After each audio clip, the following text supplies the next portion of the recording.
하나님의 말씀 함께 보겠습니다. 에베소서 2장 1절부터 10절입니다. 우리 말씀을 찾으셔서 우리 말씀 교독합니다. 자, 제가 2장 1절 말씀 받들어 봉독합니다. 그는 허물과 죄로 죽었던 너희를 살리셨도다. 그때 너희는 그 가운데서 행하여 세상의 소욕을 따르고 공중의 권세자를 따랐으니 곧 지금 무슨 소리 하는 가운데서 싸우느냐. 전에는 우리도 다 그 가운데서 우리 육체의 욕심을 따라 지내며 육체와 마음에 원하는 것을 하여 다른 이들과 같이 본질상 진노의 자녀이었더니 긍휼이 풍성하신 하나님이 우리를 사랑하신 그 큰 사랑을 위하여 허물로 죽은 우리를 그리스도와 함께 살리셨고 너희는 은혜로 구원을 받은 것이라. 또 함께 계시사 그리스도 예수 안에서 함께 하늘에 앉으시니 이는 그리스도 예수 안에서 우리에게 자비하심으로써 그 은혜의 지극히 풍성함을 오는 여러 세대에 나타내려 하심이라. 너희는 그 은혜에 의하여 믿음으로 말미암아 구원을 받았으니 이것은 너희에게서 난 것이 아니고 하나님의 선물이라. 행위에서 난 것이 아니니 이는 누구든지 자랑하지 못하게 함이라. 우리는 그가 만드신 바라 그리스도 예수 안에서 선한 일을 위하여 지으심을 받은 자니 이런 하나님이 전에 예비하사 우리로 그 가운데서 행하게 하려 하심이니라. 아멘. 자, 본문 말씀을 근거로 해서 은혜와 진리라는 제목으로 말씀의 은혜를 나누겠습니다. 우리 지난 시간에는 율법과 복음에 대한 말씀을 함께 나누었지요. 자, 율법은 모세로 말미암아 주어진 것이요, 은혜와 진리, 복음은 예수님을 통해서 온 것이라 그렇게 말씀을 나누었습니다. 은혜와 진리인 이 복음은 하나님께서 예수님을 통해서 이루신 그 일에 근거한 것이라고 말씀을 함께 나누었습니다. 그래서 예수님은 이 땅에 오셔서 십자가 위에서 죽으심과 그리고 모둠의 장사되심과 그리고 3일 만에 부활하심 그리고 승진하심 이 4대 사역을 통해서 이루신 그것이 바로 저와 여러분이 말하는 은혜와 진리이며 우리는 그것을 이미 가지고 있습니다. 그것을 받은 것에 대한 말씀을 나누었습니다. 율법은 인간의 행위에 상응하는 은총입니다. 그래서 우리가 율법을 잘 듣고 지켜 행하면 복을 받고 율법을 듣고 지키지 않으면 율법의 저주를 받는 그런 구도로 계획되어 있습니다. 그러나 은혜와 진리는 인간의 행위에 상응하는 은총이 아닙니다. 이것은 전적인 하나님의 은혜이지요. 그래서 저와 여러분이 은혜와 진리인 복음을 알면 여러분이 지금 어떤 상태에 있는지를 명확하게 알게 되어집니다. 복음은 100% 하나님께서 우리에게 값없이 주시는 은혜입니다. 자, 오늘 이 본문 말씀이 그것을 말해주고 있어요. 자, 우리 본문 한번 볼까요? 본문 1절부터 3절은 하나님의 생명에서 떠난 사람들의 삶의 모습을 기록해 놓고 있습니다. 세상 풍조 유행을 따릅니다. 세상 가치관 시스템을 따르지요. 세상 것이 전부니까요. 그리고 세상의 임금인 공중의 권세력은 어둠의 영을 따르고 있습니다. 그러나 자신이 어둠의 영을 따른다는 것은 꿈에도 생각하지 못하는 것이지요. 그리고 육체의 욕심을 따라 지내며 육체와 마음에 원하는 것을 하여 본질상 하나님의 심판의 자녀인 것을 말해주고 있지요. 근데 4절 말씀에 보니까 이렇게 기록합니다. 긍휼이 풍성하신 하나님이 우리를 사랑하신 그 큰 사랑을 인하여. 다시 말해서 저와 여러분 은혜와 진리는 긍휼에 풍성하신 하나님의 전대적인 사랑입니다. 여기는 우리 인간의 그죠? 헌신이라든가 우리 사람의 또 노력이라든가 행위라든가 또 우리 사람의 무엇이 전혀 포함되어 있지 않습니다. 이 복음이라 하는 것은 전적인 하나님의 은혜로 우리에게 주어지는 것이에요. 그러면서 5절 이하부터 시작했어요. 쭉 말씀을 기록해요. 자, 5절 이하에 보니까요. 함께 살리셨고 함께 일으키사 함께 하늘에 앉히시니 이 단어는 전부 부정과거 시제로 기록했습니다. 이 말은 무슨 뜻이냐면 실현된 실제 그런 뜻입니다. 실현된 실제. 자, 이것이 이미 영적인 영역 안에서 다 이루어진 것입니다. 그래서 5절에는 너희는 은혜로 구원을 받은 것이라 이렇게 기록한 것입니다. 은혜는 좋은 선물을 말하지요.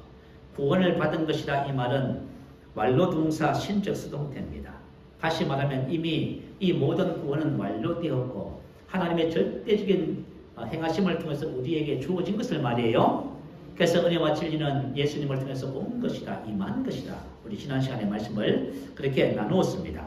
그래서 오늘은 무덤의 장사 되신가 부활하심을 통한 은혜와 진리가 무엇인지를 함께 나누면서 은혜를 나누고자 합니다.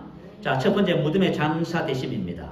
자, 예수님께서 무덤의 장사 되신 것이 바로 은혜와 진리입니다. 사람이 무덤에 장사 지내는 절차가 있지요. 자, 사람이 숨을 거두면 뭐 하지요? 의사를 통해서 사망을 확인합니다. 그리고 사망 진단서를 받게 되지요. 그리고 장례 절차에 따라 마지막에 뭐 합니까? 이제 장사를 지내게 되는 것이지요. 자, 사람을 장사를 지내게 되는 경우에는 그 사람이 죽었기 때문에 장사를 지냅니다. 만약에 산 사람을 그냥 장사 지내면 뭐라고 표현하지요? 생매장한다 하지요. 생매장은 할 수 없는 것이지요.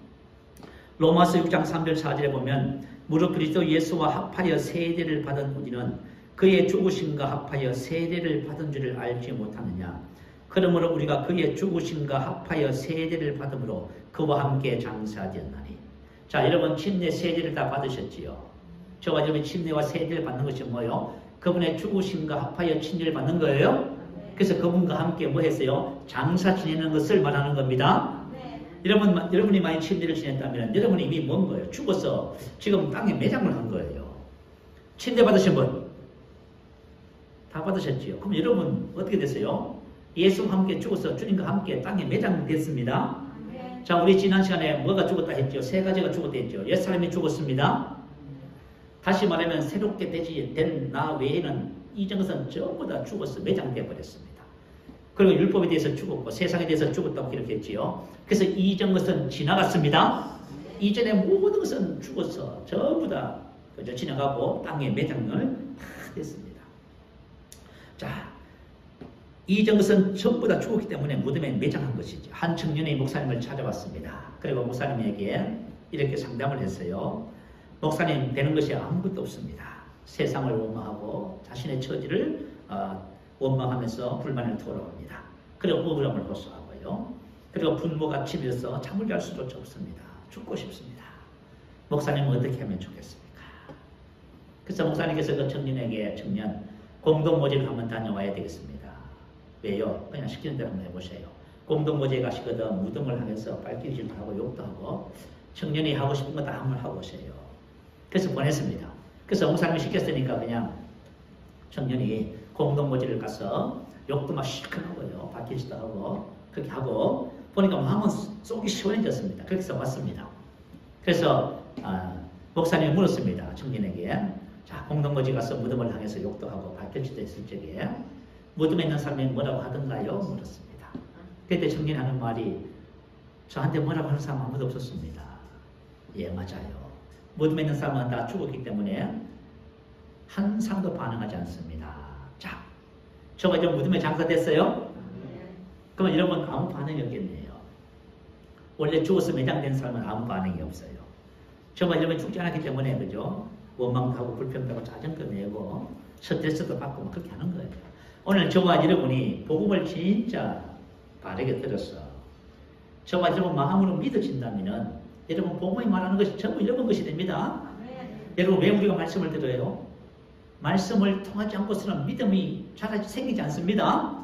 그런데 그 은혜를 인하여 믿음으로 말미암아 우리가 구원받는 거예요, 여러분. 그래서 말씀을 들을 적에 그죠? 말씀을 말씀을 하나님의 말씀으로 받으시면 합니다. 자, 수영로 교회 부산에 가면 큰 교회가 있습니다. 정필도 목사님이 개척하신 목사님이시고요. 지금 원로 목사님을 계시지요. 그분께서 이런 간증을 하셨어요. 어릴 때 아버지가 일찍 돌아가셨답니다. 근데 어머님이 생활력이 없으신 거예요. 그래서 말이죠. 너무나 배가 고팠답니다. 고등학교 2학년 때요. 너무 배고파서 살고 싶지 않은 거예요. 얘가 예수를 잘 믿어요. 그런데 말이죠. 그죠? 자살을 하려고 하니까 자살하면 지옥 간답니다. 지옥 가면 안 되잖아요. 그래서 이 학생이 뭐라고 생각했냐면 그러면 내가 여름 방학 때 금식을 해서 굶어 죽어야 되겠다. 기도하다 죽으면 지옥은 안 갈 거야. 이렇게 생각했어요. 그래서 이제 방학이 되어서 금식을 시작한 거예요. 여러분 금식 하루 이틀 3일 4일 얼마나 배가 고픕니까? 근데 배가 고픈데 죽어야 안 죽어요? 배는 고픈데 안 죽는 겁니다. 근데 성경을 보니까 모세가 40일 동안 금식했는데 안 죽었다네요. 큰일 났어요. 이거 방학은 30일인데 그죠? 모세가 40일 동안 금식해도 안 죽었으니까 큰일 난 거예요. 그래서 정필도 학생이 그때부터 하나님께 막 부르짖어납니다. 하나님 나 죽여주세요. 나 살고 싶지 않아. 나 죽여달라고. 그런데 그렇게 부르짖어 기도하는 가운데서 하나님의 음성이 딱 들렸대요. 처음으로 하나님의 음성을 들었답니다. 하나님이 뭐라고 말씀하셨냐 하면은 필도야 하면서 3번을 부르시더래요. 그리고 나서는 너는 이미 죽었느니라. 뭐 했다고요? 저와 여러분 생각에는 다 살았다고 생각하지요. 살았어 여러분 뭐 그냥 짜증대 내고 원망 불평도 하고 욕심도 내고 하지요. 그죠? 성격 차이라고 하면서 막 따지고 하지요. 여러분 이미 저와 여러분 하나님 안에서 하나님이 보시는 저와 여러분 이미 다 죽었어요. 죽어서 뭐 했어요? 장사신했네요. 여러분 그리스도 예수 안에 있는 저와 여러분은 이미 죽어서 무덤에 전부 장사됐어요. 하나님이 그러시게 말하셨어요. 너는 이미 죽었다. 자, 하나님이 보시는 우리예요. 그러면서 하나님이 뭐라고 하셨냐면 이제 너는 나를 위해서 살아줄 수 있겠니? 자, 저와 여러분 주님께서 핏값으로 우리를 사서 하나님께 드렸지요. 그래서 우리가 하나님 것이지요. 저와 여러분 인생이 내 것이라 생각하시는 분, 시간이 내 것이고 돈이 내 것이고 건강이 내 것이고 인생이 내 것이라 생각하시는 분, 전부 우리가 오해하고 있는 거예요. 지금 하나님께서 우리를 값주고 사서 하나님께 드리시는 거예요. 그래서 살아도 주를 위해서 살고 죽어도 우리가 주를 위해서 죽는 자입니다. 하나님은 뭐라고 하시냐면 저와 여러분이 하나님을 위해서 사는 것이 당연하다고 말씀하시고 있는 거예요. 그런데 우리는 어떻게 해요? 자, 우리는 어떻게 하냐면 이미 죽은 나를 다시 살려내요. 다시 살려내서 무덤에서 무덤을 파고 다시 살려내가지고 뭐 하지? 인공호흡도 하고 심폐소생술도 해가 살려내요. 살려내놓고는 어떻게 해요? 고민하고 걱정하고 염려하고 근심하는 거예요. 자, 우리 죄 문제를 고민해요. 우리 죄에 대해서 죽었지요? 봐요. 죽은 것을 왜 끄집어내세요, 여러분? 여러분 지금 우리가 복음을 모르면요. 지금 하나님 보실 때 우리가 엉뚱한 삶을 살고 있는 거예요. 자, 우리 옛사람이 죽었지요? 근데 옛사람 때문에 왜 고민하냐 그 말이에요. 성격 문제 때문에 왜 고민해요? 중독, 성격 문제, 뭐 어떻고 저떻고 왜 고민하냐 그 말이에요. 삶의 문제 때문에 고민을 해요. 저가 되면 율법에 저울에 대해서 죽었습니다. 율법에 대해서 죽었어요. 세상에 대해서 죽었잖아요. 자, 그런데 우리가 죽은 사람을 어떻게 해요? 우리 자신을 다시 전부 살리는 거예요. 그래서 열심히 인공호흡하고 심폐소생술도 해가지고요. 그 옛사람과 세상과 문제 속에서 쌓여서 고민하고 갈등해요. 자, 우리 어떤 집사님이 이런 말을 하더라고요. 사람은 진짜 안 죽어요. 맞아요. 요즘 사람은 참 안 죽습니다. 오래 사셔요. 근데 우리 그리스도인들은 어떻게 해요? 죽은 것도 다시 살려내는데요. 그거 모르지요? 죽은 것을 어떻게 살려내요? 저와 여러분이 내 입으로 옛것을 자꾸 말을 해요. 옛것을 지나간 것을 자꾸 말을 하잖아요. 그러면 죽은 것을 다 살려내는 거예요. 여러분이 질병을 자꾸 얘기를 해요. 아픕니다. 어떻습니다. 여러분 그거 전부 다 다시 살려내는 거예요. 저와 여러분 이미 죄에 대해서 병에 대해서 죽었습니다. 근데 그걸 왜 살려내시냐 그 말이에요. 여러분이 이것을 알고 진리를 이것으로 주장하면 여러분 병에서 전부 해방되는 거예요. 여러분 오늘 여러분 이 말씀이 여러분 말씀이 되시기를 축복합니다. 예수 안에서 이미 우리는 죽고 매장되어서 끝이 났습니다. 할렐루야.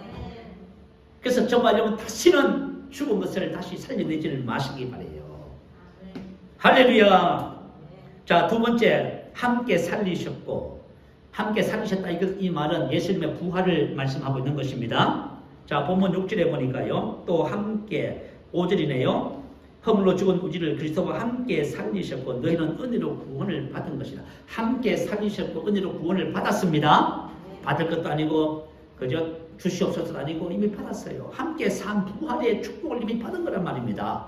오늘 저와 여러분의 부활의 축복을 알기 위해서 말씀을 나눌 거예요. 그러면 예수님의 부활이 무엇을 의미할까요?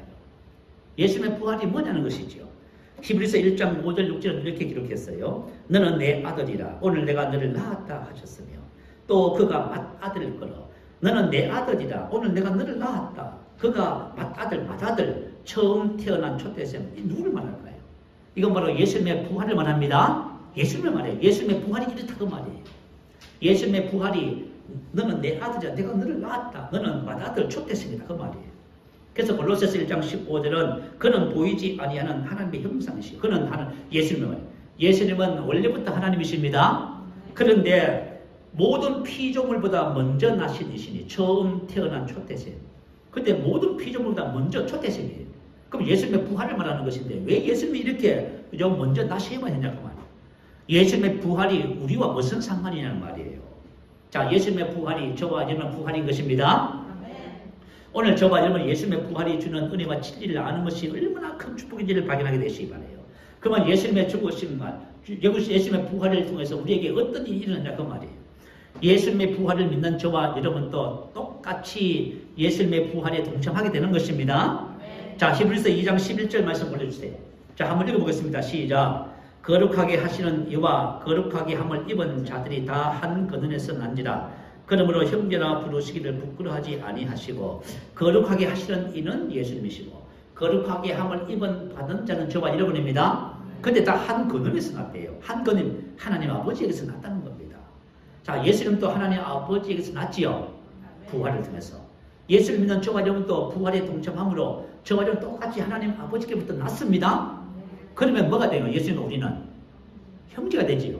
형제가 뭐예요? 형과 아우잖아요. 한 아버지께서 태어난 형과 아우를 형제라고 해요. 그래서 저와 여러분, 예수님은 저와 여러분을 형제이기 때문에 형제라 부르시기를 부끄러워하지 않았었어요? 그러니까 우리도 다 형제라 부르잖아요. 다 우리 형제지요. 여러분 다 형제예요, 형제. 하나님을 아버지로 한 형제입니다. 야, 여러분, 정말 여러분 이거 발견하시기 바래요. 그죠? 예수님께서 부활을 통해서 하나님의 아들로 초태생으로 태어나신 것 같이 저와 여러분도 예수님과 함께 예수님의 동생으로 아우로 태어난 거예요, 전부 다. 자, 예수님의 부활을 처음 목격한 사람이 누구지요? 예수님의 여제자 중에서 막달라 마리아지요. 막달라 마리아가 무덤에서 예수님을 만났을 때 예수님이 막달라 마리아에게 이렇게 말씀하셨어요. 나를 붙들지 말라. 내가 아버지께로 올라가지 아니하였노라. 너는 내 형제들에게 가서 이르되 내가 내 아버지 곧 너희 아버지 내 하나님 곧 너희 하나님께로 올라간다 하라 하시라. 자, 최후의 만찬 자리에서는 예수님께서 제자를 해서 나의 친구라 했지요. 자, 예수님이 저와 여러분 예수님의 제자들 나의 친구라 이렇게 말했어요. 그리고 이제 부활하고 나시는요. 이제 뭐라고 부르셨어요? 호칭이 바뀌었지요. 뭐라고 바뀌었습니까? 형제라 부르지요. 그리고 내 아버지 너희 아버지. 자, 예수님의 부활이 예수님의 부활이 뭐냐면 저와 여러분의 부활, 저와 여러분의 새로운 탄생입니다. 예수님의 부활은 저와 여러분 죽었던 영을 오늘 본문 말씀에서 다시 살리는 거예요. 그래서 우리가 새로운 피조물이 되는 사건을 말하지요. 참이 거듭남 새로운 피조물이 놀라운 은혜예요. 자, 본문 1절과 3절은 영적으로 죽은 사람들의 삶이 나와요. 허물로 죽었던 죄와 허물로 죽었던 너희를 살리셨다. 그때 너희는 그 가운데서 행하여 세상 풍조를 따르고. 다시 말하면 영적으로 죽은 사람은 하늘이 없기 때문에 하늘로 살지 않아요. 세상으로 살아요. 혹시 저와 여러분이 만약에 하늘 백성인데도 불구하고 세상 풍조와 세상 유행과 세상 방법을 따라서 여러분이 만약에 살고 계신다면은 여러분은 지금 뭔가 모르고 계세요. 내가 지금 하늘로부터 다시 태어나 하나님의 자녀라는 사실을 좀 모르고 까맣게 잃어버려 살아가는 거예요. 세상 풍조를 따르고 공중권세자만 따르고 육체와 그저 마음에 원하는 것을 본질상 진노의 자녀. 혹시 여러분들이 아직까지 예수를 믿었음에도 불구하고 믿음으로 사는 원리를 몰라서 믿음으로 살지 않고 있다면 안타깝게도 저와 여러분은 아직 옛삶을 그대로 답습하고 있어요. 자, 이렇게 운명적으로 살아가는 저와 여러분에게 하나님께서 은혜를 주셔서 새로운 삶을 주신 것입니다. 그 새로운 삶이 뭐냐 하면은 바로 10절이에요. 우리는 그가 만드신 거라. 하나님이 만드셨어요. 자, 그건 다음에 조금 더 설명할게요. 자, 그래서 저와 여러분 죽었던 영이 다시 살아나는 것이 바로 은혜로 구원받은 것입니다. 자, 고린도후서 5장 17절 말씀 한번 올려주세요. 한번 읽어보십시다. 자, 시작. 그런즉 누구든지 그리스도 안에 있으면 새로운 피조물이라. 이전 것은 지나갔으니 보라 새 것이 되었다. 자, 저와 여러분 이전 것은 전부 지나갔습니다. 죽어서 그죠? 매장돼서 전부 다 끝이 나버렸어요. 이제부터 여러분 옛 것을 말하지 마세요. 다시 살려내지 말라는 말입니다. 왜 여러분 죽은 것을 다시 살려내서 여러분 고민에 빠지시냐 그 말이에요. 왜 죄에 빠져서 헤매시고 왜 질병과 가난과 저주에 빠져서 고통을 당하시냐 그 말이에요. 이전 것은 지나갔고 이제 새 것이 무엇인지 알아가는 것이에요. 새 것이 되었습니다. 이것을 이루시기 위해서 예수님이 십자가 죽으시고 무덤에 장사되시고 3일 만에 부활하신 것입니다. 자, 새 것이 되었다. 새 것이 된 겁니다. 자, 새 것이 됐다는 것은 뭐냐면 저와 여러분이 지금 내가 알고 있는 나, 보고 있는 나, 느끼는 나, 그리고 사람들이 나를 보는 이 나는 진짜 내가 아닙니다. 혹시 여러분들이 만약에 가난하다든지 문제 속에 있다든지 이런 질병 속에 있다든지 그럼 여러분 아니에요. 여러분 아니라고 말을 하세요. 제발. 내가 아니라고 말을 하시란 말입니다. 이건 내가 아니야. 나는 가난할 수 없고 나는 병들 수 없고 나는 율법의 저주 아래 있을 수가 없어. 나는 제2의 습관에 종로로 타는 사람이 아니야. 이렇게 말하시기를 바라요. 그래서 빠져나오세요 빨리. 그리고 이전 것은 지나갔으니 나는 새 것이 되었습니다. 가게 나는 십자에서 죽어서 무덤에 매장되었고 이제는 새롭게 된 그리스도 안에 있는 거듭난 그 사람이 바로 납니다. 그래서 신앙생활의 핵심은 새롭게 된 나를 알아가는 것이에요. 그리스도 예수 안에 있는 나를 알아가는 것이죠. 자, 그리스도 예수 안에 있다는 것이 뭘까요? 이것은 저와 여러분의 존재 양식입니다. 정체 성이라 말하지요. 고린도전서 6장 17절은 기록합니다. 주와 합하는 자는 한 영이니라. 자, 하나 중성 단수를 했지요. 이것은 뭐냐면 예수님이 우리 영 안에 오셔서 완전히 하나가 됐다 그 말이에요. 예수님과 나는 구분이 안 됩니다. 완전히 하나입니다. 다시 말하면 예수님이 나고 내가 예수님입니다. 예수님을 아는 것이 나를 아는 것이고 나를 아는 것이 예수님을 아는 것이에요. 그래서 요한일서 4장 17절에 기록하잖아요. 주께서 그러하심과 같이 우리도 이 세상에서 그러하니라. 가치는 무슨 뜻이냐면 뭐뭐에 따라서 바로 꼭 뭐뭐처럼 뭐뭐에 비례하여 그러하니라. 우리는 그렇다 그 말이에요. 저와 여러분도 예수님이 그러하심과 같이 우리도 똑같습니다. 예수님의 그저 모든 것이 내 것이 됐다. 그래서 저와 여러분 이거 진짜 나를 알아가는 거예요. 여러분 복 받는 길이에요. 우리가 신앙생활 하면서요. 그래서 예수 안에 있는 나를 알아가는 것. 내 안에 있는 예수님을 아는 것. 이것을 통해서 저와 여러분이 하나님이 주신 생명을 얻되 풍성히 얻는 누리는 축복된 삶을 살게 되어지는 것입니다. 여러분이 절대로 속지 마세요. 혹시 여러분 자신 때문에 고민하고 갈등하고 낙심하고 좌절하고 문제 때문에 그러고 계시면은 여러분 다 지금 속고 있는 거예요. 지금 이전것은 다 지나갔지요. 하나님께서 우리가 얼마나 못 믿을 것을 아시고, 그죠? 죽어서 뭐까지 시켜주셨어요? 매장까지 시켜주셨어요. 저는 그런 생각을 아이고, 야, 우리가 이전 것을 평생을 예수를 믿고 이전 것 때문에 고민하다가 돌아가시네. 그러니까 얼마나 우리가, 그죠? 진리를 못 믿었으면 하나님이 그렇게 하셨을까? 우리를 아예 십자에서 죽으시고, 그 다음에 무덤에까지 장사까지 지내셨습니다. 침례를 받으면서 그걸 고백하라고까지 말씀을 하시는 거예요. 너 이미 죽어서 매장됐다. 이전것은 내가 아니야. 너가 이전것이 너에게 영향을 끼치던 제발 내가 아니라고 말을 해라 그 말이에요. 내가 아니라고 말을 하세요. 그리고 새 것이 된 것을 말하시기 바래요. 자, 그러면 저와 여러분 안에 있는 진짜 나를 알아갈 때 우리에게 어떤 일이 벌어질까요? 에베소서 4장 13절은 이렇게 기록했어요.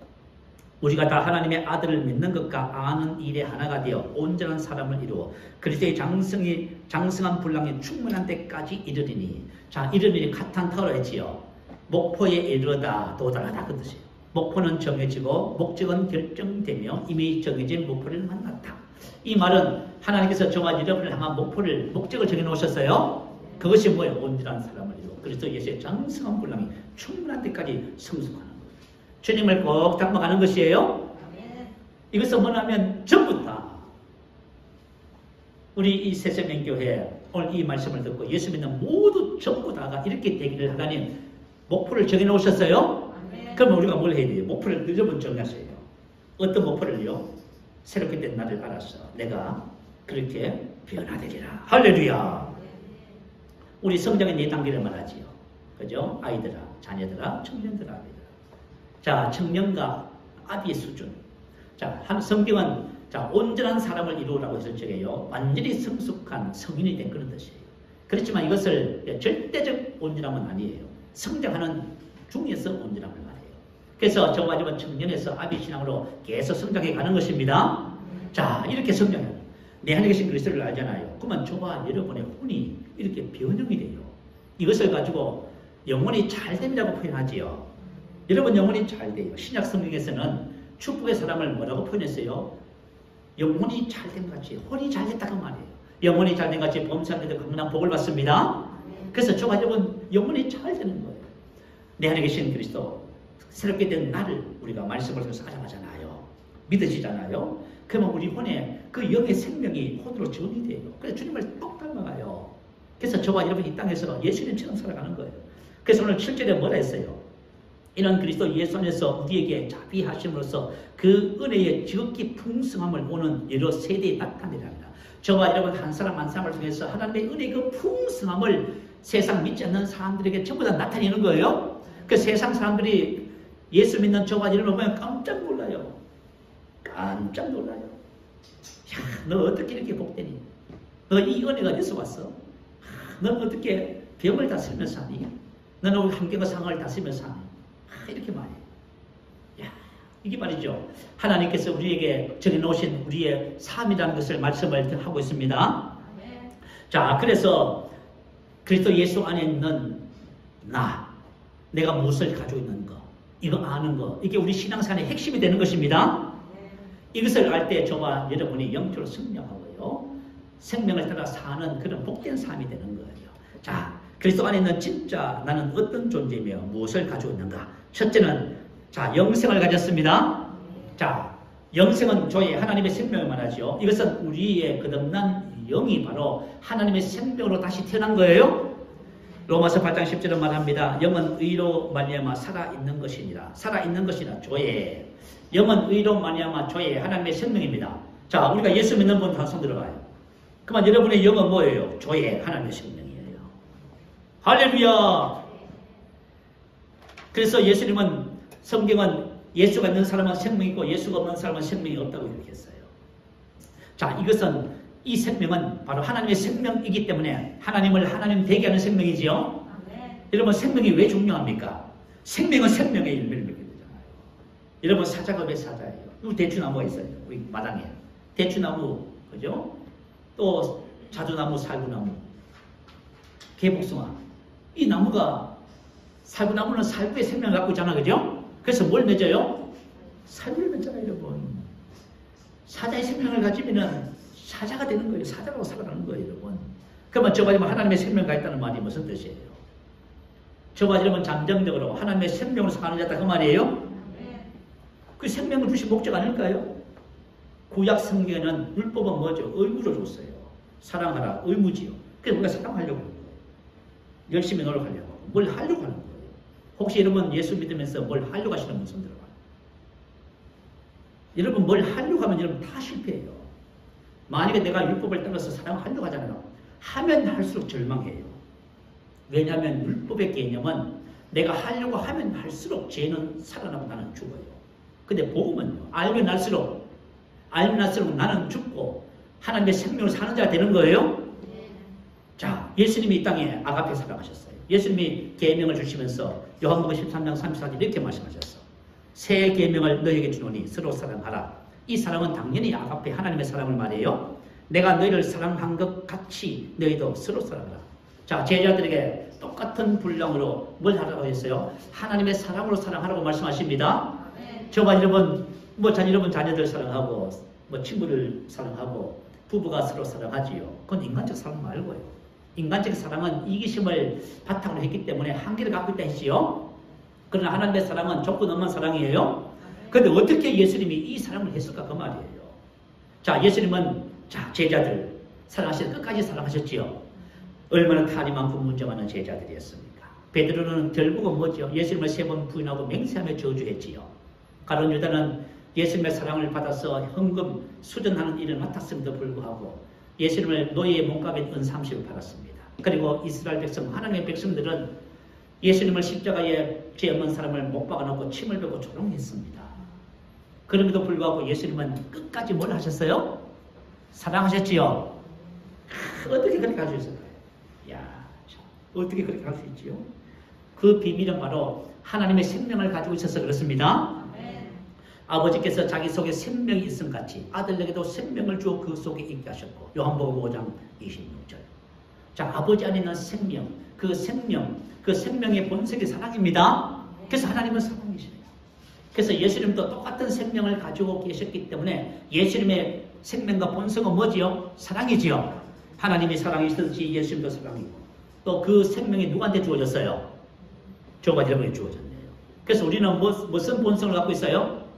사랑의 본성을 갖고 있네요. 사랑하는 것이 당연하지요. 사랑하는 것이 힘들어요, 어려워요?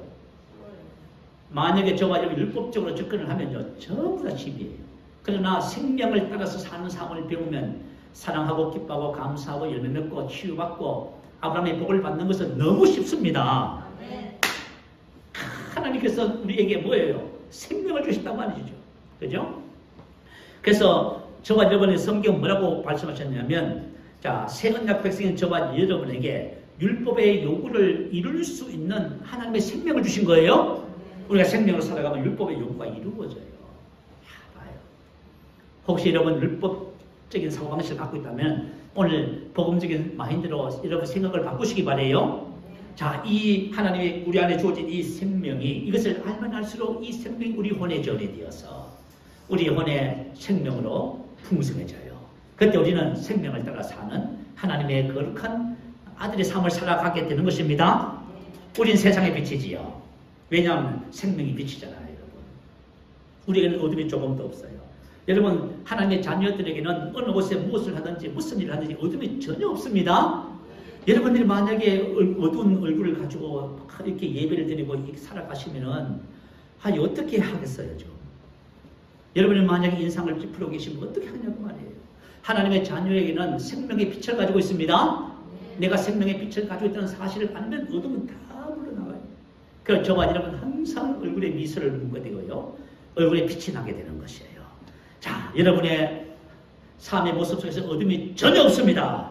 그리고 저와 여러분이 이 생명은 왕같은 생명인 것을 알면, 다스리는 생명인 것을 알면 이 땅에 왕같은 제사장의 삶을 살아가게 되는 것입니다.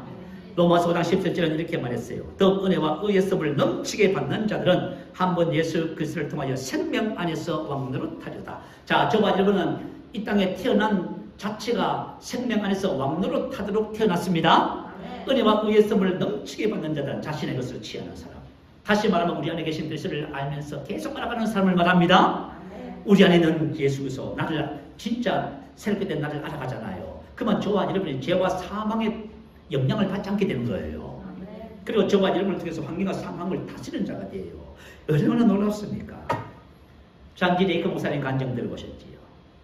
여러분, 패스트 흑사병이라는 병은 무서운 거예요. 지금 우리가 그죠?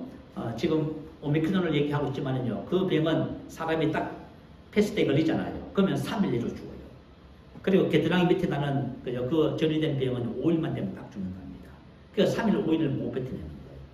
근데 아프리카에 그 병이 창궐할 때에 그 전부 다 죽은 사람 시체를 맨손으로 만지고 그 사람들을 이렇게, 그죠? 병든 사람을 섬기면서 이 목사님이 뭐라고 한지 아세요? 영생을 가진 사람은 패스트가 나에게 영향을 끼치지 못합니다. 할렐루야! 여러분, 영생을 가진 사람에게는 이 세상의 그 어떤 것도 우리에게 해를 줄 수가 없습니다. 우리가 이렇게 선포하면서 살아가셔야 돼요, 여러분. 걱정하고 염려하고 근심하고 그런 삶이 아니라 하나님이 주신 이 생명을 따라서 사는 것을 배우셔야 됩니다. 하나님은 우리에게 뭘 주셨다고요? 하나님의 생명을 주신 거예요. 하나님의 생명. 율법은 뭐지요? 사랑하라고 하는 의무를 주신 것이고요. 생명을 주셨다는 말은 뭐냐면 사랑할 수밖에 없는 자다 그 말이에요. 우리는 기뻐할 수밖에 없는 자고, 우리는 아플 수 없는 자고, 가난해질 수 없는 자입니다. 그래서 저와 여러분이 이 생명을 받았다는 것을 아셔야 돼요. 영생이 있음을 알게 하려 합니다. 사도 요한이 기록하지요. 이것을 기록하면 너희에게 영생이 있음을 알게 하려 합니다. 할렐루야! 자, 하나님께서 우리에게 주신 두 번째, 그죠? 은혜와 축복, 복음의 부활의 축복은 고린도전서 1장 30절 31절입니다. 자, 올려주세요. 자, 한번 읽어보십시다. 시작. 너희는 하나님으로부터 나서 그리스도 예수 안에 있고, 예수는 하나님으로부터 나와서 우리에게 지혜와 의로움과 거룩함과 구원함이 되셨으니 기록된 바 자랑하는 자는 주 안에서 자랑하라 함과 같게 하려 함이라. 저와 여러분도 하나님께로부터 났지요. 예수님도 하나님께로부터 났지요. 그래서 저와 여러분 그리스도 완전히 하나가 됐지요. 그건 예수님 안에 있는 지혜와 의로움과 거룩함과 구원함이 누구 것이에요? 이미 그것은 저와 여러분이 주어진 거지요. 여러분은 지혜의 사람이란 말이에요. 여러분 하나님의 의란 말입니다. 여러분 하나님의 거룩이에요. 여러분 하나님의 구원이에요. 구원을 해달라고 할 것도 하나도 없어요. 여러분 이미 다 구속, 성령을 받았어요. 구원받았지요? 여러분 것이다. 이것을 알아가는 것이 핵심이지요. 자, 그래서 성경은 뭐래요? 그리스도 예수 안에 있는 사람은 뭐가 많아요? 자랑할 것이 많습니다. 왜 그렇습니까? 여러분이 지혜의 사람이잖아요. 우리가 만약에 하나님의 지혜로 산다고 한번 생각해봐요. 그러면 우리 인생의 삶에 어떤 일이 벌어질까요? 1왕기 3장에 보면 솔로몬이 하나님께 지혜를 구합니다. 자, 어느 날 하나님이 솔로몬에게 꿈에 나타나셨습니다. 내가 너에게 무엇을 주고 너는 내게 구하라. 그때 솔로몬이 지혜를 구합니다. 근데 훗날의 전도서에 기록하기를 솔로몬이 왜 하나님께 그 많고 많은 것 중에서 왜 지혜를 구했다고 기록하지요? 지혜를 구한 이유를 이렇게 기록해놨습니다. 전도서 10장 10절에 보면 철연장이 무디어졌는데도 나를 갈지 아니하면 힘이 더 드느니라. 오직 지혜는 성공하기에 유익하니라. 아멘. 지혜가 뭘 준다고요? 지혜를 가지면 우리가 성공이에요. 자, 여러분 인생의 삶에 성공하기를 원하시면 아멘. 여러분 다 사람들은 성공하기를 원하잖아요. 근데 우리 성공하는 길을 몰라요. 방법을 몰라요. 근데 그 지혜가 우리에게 뭘 이루어줘요? 성공을 이루어줘요. 이런 거예요. 근데 솔로몬이 그걸 구한 거예요. 솔로몬이 그죠? 뭘 하고 싶어요? 성공. 그럼 뭐가 필요해요? 지혜. 이것은 인간의 지혜가 아닌 초자연적인 하나님의 지혜를 말하는 겁니다. 근데 저와 여러분 이 지혜잖아요. 우리 안에 지혜가 왔잖아요. 그래서 여러분들이 원하시면 그죠? 여러분 영으로 기도해 보세요. 지혜를 구해 보세요. 여러분 속에 있는 지혜가 나타나요. 여러분이 어떤 문제를 가지고 기도하면 영으로 기도하고 지혜를 구하면은 여러분 속에 지혜가 나타난다니까요. 그러네. 그래서 여러분이 그 문제를 해결하고 성공하는 거예요. 여러분. 또 지혜는 뭘 해요? 자기의 집을 세운다고 기록했어요. 잠언서 14장 1절에 보면 지혜로운 여인은 자기의 집을 세우되 미련한 여인은 자기의 손으로 그것을 허누니라. 자, 여인의 지혜가 그 집을 세운다 그 뜻입니다. 다시 말하면 여인이 그 집을 세운다는 뜻이 아니고 여인에게 있는 그 지혜가 하나님의 지혜가 집을 세우는 거예요. 집을 세운다는 말은 뭐냐? 지혜로운 건축자다 그 말이에요. 자, 우리가 하나님의 지혜를 가지고 내가 어느 곳에 가면 뭘 해요? 전부 다 세운다. 사람을 만나면 사람을 세우고 내가 직장에 가면 직장을 세우고 아르바이트를 하러 가면 그 아르바이트는 그곳을 세워요. 그 지혜가 하는 일이에요. 자, 저와 여러분은 지혜로운 건축자입니다. 네. 여러분이 지혜가 있으면요 사람을 세우고요 다 세울 수 있어요. 성공시킬 수 있어요. 그러니까 말이죠. 이와 같은 일들은 지혜가 바로 하는 일이라고 성경이 기록합니다. 또 지혜는 승리를 가져와요. 자, 여러분 사도행전에 보면 초대교회 일곱 지사 중에서 서대환 지사님이 계셔요. 서대환 지사님에 대해서 사도행전 6장 10절에 이렇게 기록해 놨습니다. 서대반이 지혜와 성령으로 말함을 그들이 능히 당하지 못하여. 자, 서대반이 뭐로 말했어요? 지혜와 성령으로 말했다 그 말이에요. 그 지혜가 뭐예요? 성령으로 말하는 게 지혜예요. 자, 우리 영 안에 지혜가 있지요. 성령으로 말하는 것이 그게 이제 초자연적인 지혜예요. 자, 우리가 성령으로 말하는 것을 함을 살면 하나님의 초자연적인 지혜로 살면은 우리를 당할 자가 있어 없어요? 여러분 우리 당할 자 아무도 없어요. 우리가 손해를 보고 사기를 당하고 이거 안 합니다. 여러분 저와 여러분 하나님의 지혜로 살면은 우리를 넘어뜨리고 망하게 하고 우리를 속이고 우리를 절망 속에 빠뜨리고 그렇게 할 사람이 없어요. 하나님의 지혜로만이야 우리가 항상 승리하게 됩니다. 그래서 성경은 고린도전서 1장 31절에 뭐라고 기록했어요? 자랑하는 자는 주 안에서 자랑하라 했지요. 저와 여러분 자랑할 것이 많습니다. 뭘 자랑해요? 승리를 자랑하고 성공을 자랑하고 내가 가서 하는 곳마다 집을 세우고 사람을 세우는 것을 자랑하고 자랑한다는 것은 간증할 것이 많다고 말이에요. 난 예수를 믿어도 간증할 것이 아무것도 없습니다. 여러분이 하나님의 지혜가 있음에도 불구하고 그거 사용할 줄 모르는 거예요. 지금 하나님이 다 주셨다는데 모르고 있잖아요. 하나님이 주셨는데 한번 생각해봐요. 자, 내가 지금 목이 말라 죽을 것 같아요. 근데 내 손에 지금 뭘 들고 있어요? 그러면 나 이걸 뭘 하면 돼요? 마시면 되잖아요. 우리 안에 계신 예수 그리스도가 저와 여러분 지혜입니다. 생명입니다. 봐요. 생명도 여러분 가지고 있고 지혜도 가지고 있잖아요. 그런데 여러분이 지혜가 없다고요? 여러분이 사랑을 못한다고요? 용서가 안 된다고요? 죄를 어떻게 할 수가 없다고요? 인생을 성공시키지 못한다고요? 그건 여러분들이 속아서 그래요. 여러분은 이미 모든 것을 다 가지고 있습니다. 할렐루야. 의를 자랑합니다. 자, 이것은 사람의 의가 아니라 하나님의 의입니다. 여러분 사람이 어떻게 해서 하나님의 의가 되겠어요? 하나님이 나를 보실 때에 물어봐요. 내가 지금 만약에 불의하고 나쁜 짓 하고 못된 짓 하고 거짓말하고 쳐요. 그러나 내가 그리스도 안에 있다면 하나님 나를 어떻게 보신다고요? 하나님의 의로 봐요. 왜요? 내 안에 계신 그리스도 때문에 그래요. 그리스도가 저와 여러분 의예요. 나의 행위와 상태와 아무 상관없어요, 여러분. 내가 잘하면 하나님께서 인정해 주시고 못하면 하나님 보여주시고 그런 게 어디 있어요? 그거 다 율법적인 생각이죠. 이미 저와 여러분 하나님의 의입니다. 이미 하나님의 의가 된 사람은 저가 무슨 짓을 해도 하나님은 나를 항상 어떻게 보셔요? 자, 수염노교회 원로 목사님께서 죽으려고 그죠? 금식하면서 부르짖었어요. 근데 하나님이 뭐라고 말씀하셔요? 너는 이미 죽었다. 봐요. 뭐 죽었는데 뭘 또 죽어요? 봐요. 이미 저와 지금 하나님의 의이기 때문에 무엇을 해서 하나님의 의가 되는 게 아니에요. 근데 내가 만약 이걸 깨닫는다, 이걸 안다. 그건 이러면 감격해요. 내가 하나님의 의의를 알고 의의 의식이 강해지잖아요. 그러면 우리 속에 있는 의가 혼으로 전이 되어서 의롭게 살 수밖에 없어요. 그 의의 열매를 맺게 되는 거예요, 여러분. 그 하나님께서 주신 이 복음이라고 하는 것은 놀라운 거예요. 자, 중요한 것은 우리가 하나님의 생명과 의와 거룩과 지혜와 이 하나님의 주신 능력과 건세로 사는 비결이 뭐냐는 것이에요. 이 본문 10절 한번 봐요. 본문 10절 같이 한번 읽어보십시다. 시작. 우리는 그가 만드신 바라 그리스도 예수 안에서 선한 일을 위하여 지으심을 받은 자니 이런 하나님의 전에 예비하사 우리로 그 가운데서 행하게 하려 하십니다.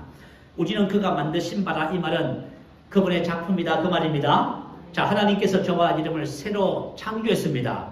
여러분의 옛것은 전부 다 십자가에서 죽여서 땅에다 묻어버렸어요. 그리고 새롭게 창조했습니다. 작품으로. 새롭게 창조한 그 사람이 누구예요? 바로 저와 여러분입니다. 이렇게 만드신 분은 그리스도 예수 안에서 지으심을 받았다. 이 말은 창조된 것이다. 그 말이에요. 우리 영이 창조됐지요? 영이 진짜 저와 여러분입니다. 여러분 제발 좀 속지 마세요. 여러분 옛것을 절대로 말하지 마세요. 지나간 것을 왜 자꾸 말을 하냐고 말이에요. 안 된다는 소리 하시고요. 아프다 소리 하시고요. 가난하다, 병들다, 문제가 왜 그러시냐 그 말이에요. 여러분이 아닌데 이전 것은 지나갔으니 보라 새 것이 됐다. 이 계시만 하나 봐도 여러분 복 받습니다. 여러분이 지금 그죠? 그리스도 안에서 하나님은 나를 보실 때에 새롭게 창조됐다고 말합니다. 나의 작품으로 새롭게 창조됐다. 사람들이 평가하는 나, 내가 나를 보는 나, 그건 내가 아니에요 지금. 예수 안에서 새롭게 창조된 내가 진짜 나예요. 이 진짜 나를 그죠? 이 알아가는 것이 이게 얼마나. 그래서 저와 여러분이 바로 하나님의 생명을 가지고 하나님처럼 사는 자예요. 하나님의 지혜로 성공할 수밖에 없는 사람이고 하나님의 의로 사는 사람. 그래서 저와 여러분이 우리 신앙 그리스도인의 삶의 원리는 올바로 믿으면 올바로 살게 돼요. 자, 다시 한번 해봐요. 올바로 믿으면 올바로 살게 된다. 올바로 행하면 올바로 살게 된다. 이건 율법주의예요. 우리 이렇게 말하죠. 너가 올바로 해야 그죠? 복을 받지. 다 틀렸어요. 올바로 살 수 있는 사람 나와봐요. 아무도 없지. 올바로 믿으면 올바로 살게 되는 거예요. 여러분 이게 중요한 거예요. 그래서 그 은혜를 말미암아 믿음으로 구원을 받는 거예요. 오늘 8절에 기록했지요. 그 은혜가 나에게 주어졌고 우리가 그것을 알 때 그렇게 살 수밖에 없는 존재가 바로 저와 여러분입니다. 그래서 올바로 믿는다는 것은 또 뭘까요? 올바른 사고방식을 가지고 우리 지난 시간에 사고방식에 대해서 말씀 나눴죠. 다시 한 번 더 로마서 8장 4절 6절 찾아서 읽고 우리 기도 제목 삼으십시다. 로마서 8장 4절 6절입니다.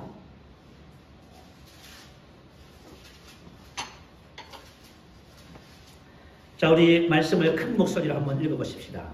자, 시작. 육신을 따르지 않고 그 영을 따라 행하는 우리에게 율법의 요구가 이루어지게 하려 하십니다.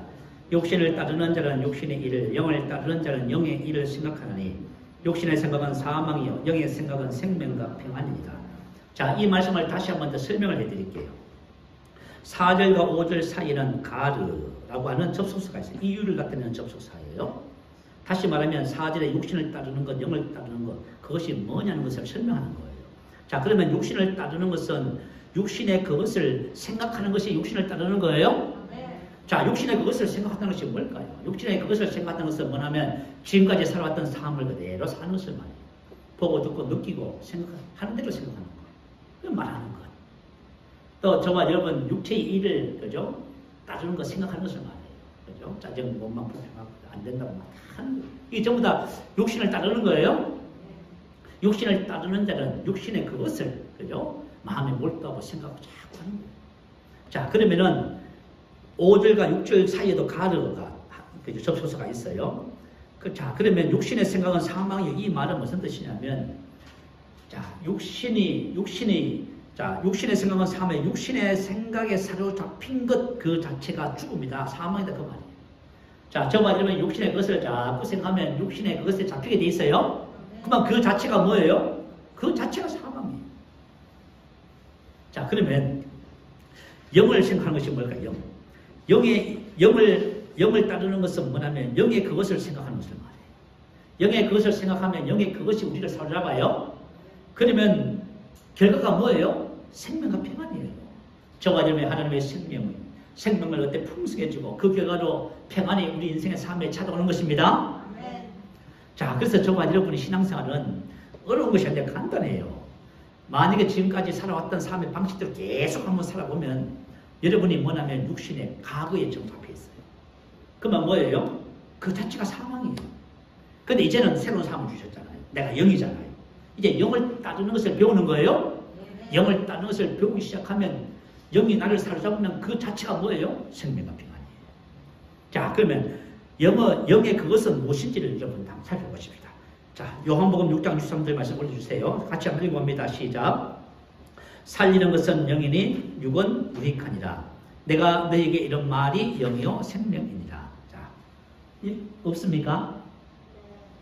요한복음 6장 63절 제가 읽어드립니다. 살리는 것은 영이니 육은 유익하니라. 내가 너희에게 이런 말이 영이요 생명이니라. 자, 영의 그것이라는 것은 뭐냐면 바로 그리스도의 말씀을 말합니다. 그리스도의 말씀을 따르는 것이 영을 따르는 것이고 그 말씀이 나를 사로잡을 때 그 자체가 바로 생명이다 그 말이에요. 자, 그것이 무슨 말일까요? 자, 저와 여러분 양육판을 배워주게 제1가 진리를 알기는 진리가 저거는 자유케 한다지요. 내가 내 말에 거하면 하나님의 말씀이 뭐냐면 바로 영이요 생명입니다. 하나님의 말씀을 여러분이 대할 적에 어떻게 대해요? 보니까 성경에 기록되어 있네요. 문자네요. 자, 하나님의 말씀은 문자로 성경에 기록되어 있어요. 포현되어 있어요. 그렇지만 하나님의 말씀 자체가 뭐냐면 영이고 하나님의 생명입니다. 여러분 이걸 아셔야 돼요. 하나님의 말씀은 뭐냐면 하나님 그 자신이에요. 그리고 하나님의 말씀은 하나님의 생명 바로 그 자체예요. 그럼 내가 말씀을 받는다는 말은 무슨 뜻이에요? 말씀을 받는다는 것은 하나님을 받는 것이고 말씀을 받는다는 것은 하나님의 생명을 받는 것이에요. 그래서 저와 여러분이 하나님의 말씀을 받는 원리를 알면 말씀을 받으면 받을수록 어떤 일이 벌어져요? 하나님과 깊은 교제가 돼요. 하나님과 교제 어떻게 합니까? 하나님의 말씀이 우리 속에 들어오면요. 그게 하나님이셔요. 그 하나님을 자꾸 알아가는 거예요. 그래서 하나님과 교제가 되는 거예요. 그리고 저와 여러분 안에 생명이 풍성해지는 거예요. 왜요? 하나님의 말씀이 뭐라고 했어요? 하나님의 생명이에요, 여러분. 지금 우리에게 문자로 그죠? 포현되어 있지만 주님께서 하신 말씀 자체는 영이요? 생명이에요. 자, 너희가 내 말에 거하면 그 말은 무슨 뜻이냐면 말씀과 우리가 통합된 일치를 말해요. 너희가 내 말 안에 거하면 그 말이에요. 그래서 말씀은 저와 여러분 오늘 설교를 들을 적에 하나님의 말씀을 내가 하나님의 말씀을 받아요. 그러면 여러분 안에 어떤 일이 벌어져요? 여러분 안에 그것이 하나님이 되시고 여러분 안에 생명이 되는 거예요. 근데 이 하나님의 말씀을 그냥 다 귀로 듣고 다 흘려버리네. 전부 다 지식으로 이해하고요. 문자로 생각을 해버리네. 그러니까 말씀을 아무리 들어도 삶의 변화는 아무도 안 생겨요. 그러니까 오늘 사랑하라는 말만 들었어. 사랑하려고 또 노력을 해. 또 안 되네. 또 절망해서 교회 왔어. 뭐 이쪽은 이런 식으로 가는 거예요. 자, 사랑하라는 말씀이 하나님의 생명으로 받으면 저와 여러분 사랑할 수밖에 없게 되는 겁니다. 자, 여러분 이것이 바로 하나님의 말씀의 비밀이에요. 하나님의 말씀은 바로 영이요 생명입니다.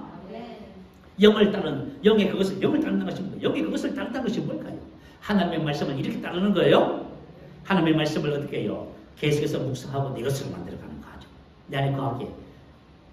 말씀과 내가 하나가 되어져가는 과정을 말하는 거예요. 그래서 하나님의 말씀은 우리 속에 들어오면 어떤 역사를 일으키냐면 저와 여러분이 하나님을, 예수님을 더 잘 알게 돼요. 그래서 여러분이 여러분 안에 계신 그분과 친교가 돼요. 교제가 돼요, 여러분. 그리고 여러분이 생명이 풍성해지면서 뭐 하라고 시켜서 하는 것이 아니라 그냥 여러분이 하는 사람이 돼요. 근데 하나님의 말씀을 이렇게 안 받으면은 아무리 해도 안 되는 거지. 신앙생활을 하면 할수록 괴로워요. 고통스러워요. 목사님이 하는 말이 딱 듣기 싫어요. 근데 하나님의 말씀을 생명으로 받기 시작하면요, 여러분의 삶에 생명을 그때 풍성하게 되는 겁니다. 그리고 하나님과의 교제가 깊어져서 그분을 인하여 사는 진짜 복된 삶이 되는 거예요. 자, 구구단을 외우자.